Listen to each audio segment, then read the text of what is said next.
Many varieties of blackberries and dewberries can be found along the banks of the delta, as well as several edible mushrooms which are indigenous to the Gulf region, including oyster mushrooms, chanterelles, and chicken of the woods. Found throughout the region, the eastern red cedar is an evergreen conifer native to the eastern half of North America. Despite its name, it is actually a species of juniper, not a true cedar. Its berries can be brined to make capers. It is beyond obvious to say that the delta is a source of all kinds of protein. Fish, both freshwater and saltwater, squirrels, rabbits, black bears, alligators, the usual suspects. But there's one more source of protein that is a bit underrated. Long before modern roads formed a perimeter around the delta, its winding rivers were the lifeblood for indigenous communities, and within those waters, freshwater mussels flourished. Species like Philiptio, Lampsilius, and Quadrula clung to the salty beds of the Tombigbee and Mobile-Tensaw system, quietly filtering the currents. For the Choctaw, Creek, and other native peoples, mussels weren't just a seasonal meal, they were a symbol of renewal.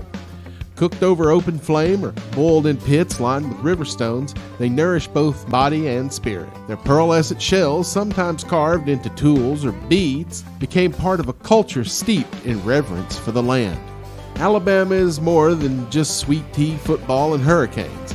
It's a global stronghold for shellfish diversity, especially in its freshwater rivers. With nearly 180 species of mussels, from the triangular kidney shell to the elusive Alabama pearl shell, this state outpaces the rest of the U.S. and even most of the world. These ancient mollusks once thrived across the Tennessee River and Mobile-Tensaw Delta, anchoring ecosystems and cultures with quiet power.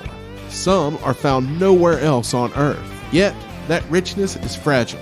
Half of these native species are at risk, casualties of pollution, development, and invasive competition. Worldwide, shellfish aquaculture is booming, but wild populations like Alabama's mussels face serious threats. Still, the legacy here is profound. To study these waters is to read the story of Earth's biodiversity, written in the shells of creatures that lived long before us and may vanish without our care. The Mobile-Tensaw Delta hosts a remarkable diversity of native edible species, shaped by its rich mosaic of wetlands, forests, and brackish estuaries. Among the flora, indigenous communities have long harvested wild rice, cattails, muscadine grapes, persimmons, and the starchy roots of arrowhead and greenbrier. The fauna is equally abundant.